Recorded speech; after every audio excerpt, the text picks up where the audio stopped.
जोहार दोस्तों, welcome to my vlog. मैं रिकेश राठवा।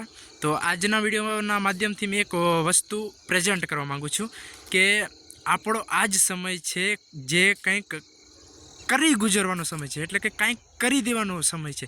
કંઈક તો કરવું જોઈએ, નકર આ સમયની અંદર આપણે જો કંઈક ના કરીએ તો પછી એ કહે છે ને કે જે સમયે કામ કરવાનું હતું તે સમયે તમે આરામ કર્યો અને આરામ કરવાની સમયે તમે કામ કરો છો।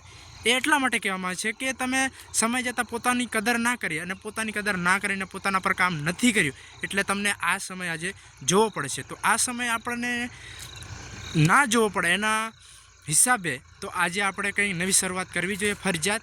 અને એ સમયની આવશે નહીં, એ સમયને આપણે લાવવો પડશે, કેમ કે સમય આવતો નથી દોસ્ત। કોઈ બી માણસ પોતાનો સમય ધીરે ધીરે અને સારી પ્રક્રિયાથી એ આગળ વધે છે। એવું નથી કે કોઈ બી સમય એના ઓટોમેટિક આવી જશે। કોઈ માણસને એવું સાંભળ્યું છે કે આજે પહેલું જ કંઈ કામ કર્યું અને કાલે એ મોટો જ બની ગયો ડાયરેક્ટ? એવું નહીં થતું, કેમ કે 90% લોકો જે ધીરે ધીરે શીખી અને કોકના બે લોકોની વચ્ચે બેસી અને એની સારી એવી કોઈક વાત એવી એક્સેપ્ટ કરે અને એનાથી આગળ વધવાનો પ્રયત્ન કરે છે। એવી જ રીતે આપણે પણ એક નવી શરૂઆત કરીએ, નવી શરૂઆત, અને આ સમયની અંદર કરશો તો તમારા માટે બેસ્ટ રહેશે, કેમ કે તમે આ સમય તમારા માટે એક એવો બેસ્ટ સમય છે કે આ સમયની અંદર તમે જો કંઈક કરશો તો તમને 100% એમાંથી ના બી કંઈ મળે તો તમારી અંદર એક જનૂન તો આવશે કે ના, મેં આ કરું છું તો આનું રિઝલ્ટ મેં આ નહીં તો કાલે નહીં તો પરમ દિવસે આવશે ખરું જ।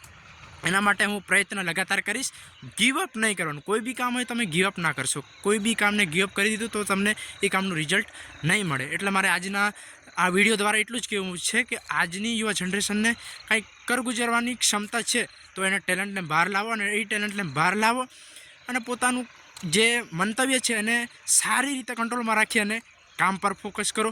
બસ એટલું જ આ વિડીયો દ્વારા આજના વ્લોગની અંદર કહેવું છે। જોહાર દોસ્તો।